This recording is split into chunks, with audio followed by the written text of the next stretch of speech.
All right, welcome back, everyone. We're going to continue with chapter 7. Like a veil, like a thin mist, a weariness settled on Siddhartha. Slowly, every day a little thicker, every month a little darker, every year a little heavier. As a new dress grows old with time, loses its bright color, becomes stained and creased, the hems frayed, and here and there weak and threadbare places. It's still describing this, just the sentence structure gets a little strange and bare. So Siddhartha's new life, which he had begun after his parting from Govinda, become old. So had Siddhartha's new life, which he had begun after his parting from Govinda, become old. So had it become old. In the same way, it lost its color and sheen with the passing of the years. Creases and stains accumulated, and hidden in the depths here and there, already appearing, waited disillusionment and nausea. He's describing his new life and his soul, almost like a garment.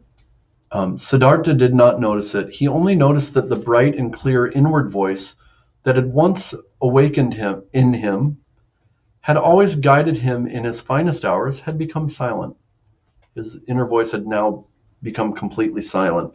The wheel had finally stopped. The world had caught him.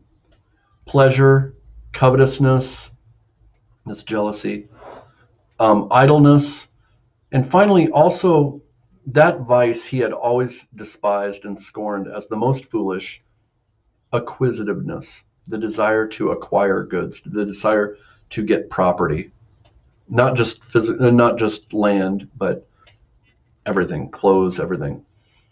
Property, possessions, and riches had also finally trapped him. They were no longer a game and a toy. They had become a chain and a burden. Siddhartha wandered along a strange, twisted path of this last and most base, the most base declivity through the game of dice, meaning gambling. Since the time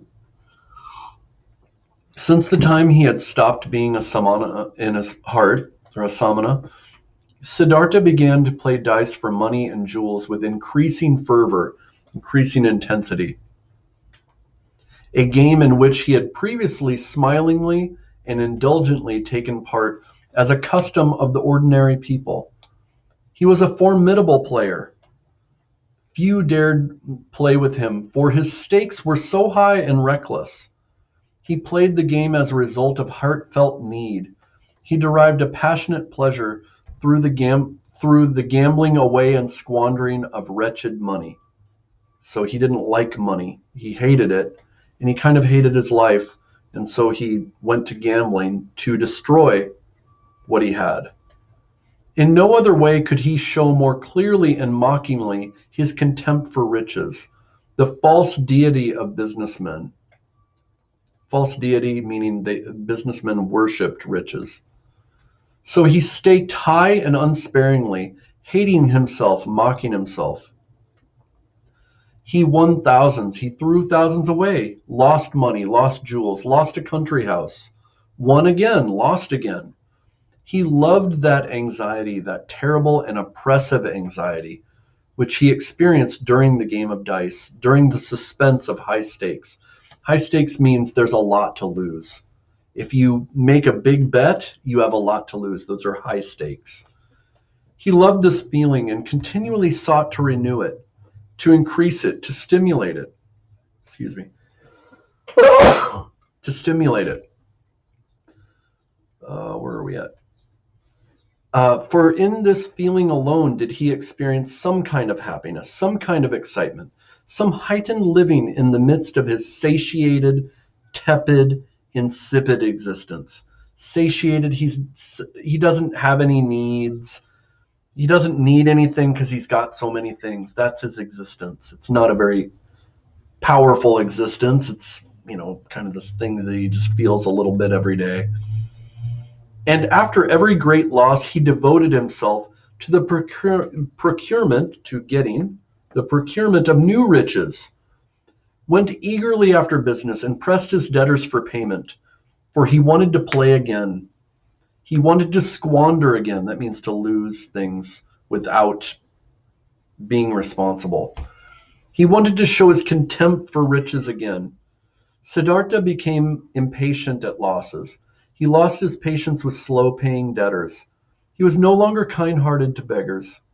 He no longer had the desire to give gifts and loans to the poor. He, who staked 10,000 on the throw of a dice and laughed, became more hard and mean in business, and sometimes dreamt of money at night. Remember, he never let this bother him in the past. And whenever he awakened from this hateful spell, when he saw his face reflected in the mirror on the wall of his bedroom, grown older and uglier, whenever shame and nausea overtook him, he fled again, fled to a new game of chance, fled in confusion to passion, to wine, and from there back again to the urge for acquiring and hoarding wealth. He's addicted, right? This is an addiction. He wore himself out in this senseless cycle, became old and sick. In Siddhartha, we see this theme of the cycle, of the wheel, because this is the image from Buddhism. The idea of the wheel of karma, where you live, the wheel of reincarnation. You are born, you die. You're born again and you die, and you experience the same pains. That's what Buddhism tries to free you from. And he, in the same, is experiencing a cycle within a cycle. So in other words, the universe, according to Siddhartha, according to this book, the whole universe is made up of one big cycle, and within that little cycle, cycles, these wheels, could be seen as the makeup of the whole universe. Then a dream once reminded him. He had been with Kamala in the evening in her lovely pleasure garden. They sat under a tree talking. Kamala was speaking seriously, and grief and weariness were concealed behind her words. Have you ever had a conversation like that? Someone's talking, but you can tell behind their words is a lot of grief. They might laugh and say, "Oh, nothing bothers me," but behind their words is grief. She had asked him to tell her about Gautama, the Buddha, and could not hear enough about him, how clear his eyes were, how peaceful and beautiful his mouth, how gracious his smile, how peaceful his entire manner. For a long time, he had to talk to her about the illustrious Buddha. Excuse me one moment. Come on, girl. I apologize. My cat's being crazy. For a long time, he had to talk to her about the illustrious Buddha, and Kamala had sighed and said, "One day, perhaps soon, I will become a follower of this Buddha. I will give him my pleasure garden and take refuge in his teachings."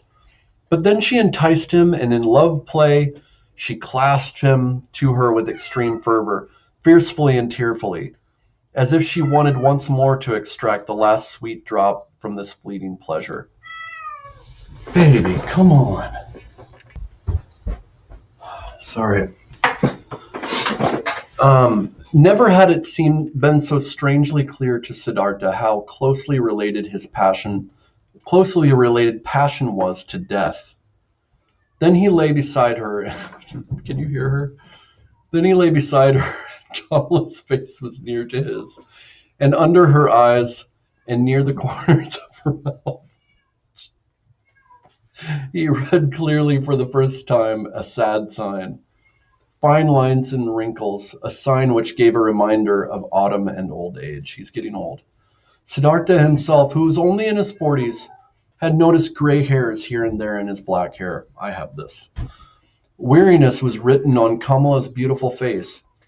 Weariness from continuing along a long path which had no joyous goal. Weariness and incipient old age, and concealed and not yet mentioned, Perhaps a not yet conscious fear, fear of the autumn of life, fear of old age, fear of death. So let's look at the sentence again. Weariness was written on Kamala's beautiful face, weariness from continuing along a long path which had no joyous goal, weariness and incipient old age, and concealed and not yet mentioned, now we're switching, and concealed and not yet mentioned, perhaps a not yet conscious fear. What are these? Fear of the autumn of life, fear of old age, fear of death. Sighing, he took leave of her, his heart full of misery and secret fear.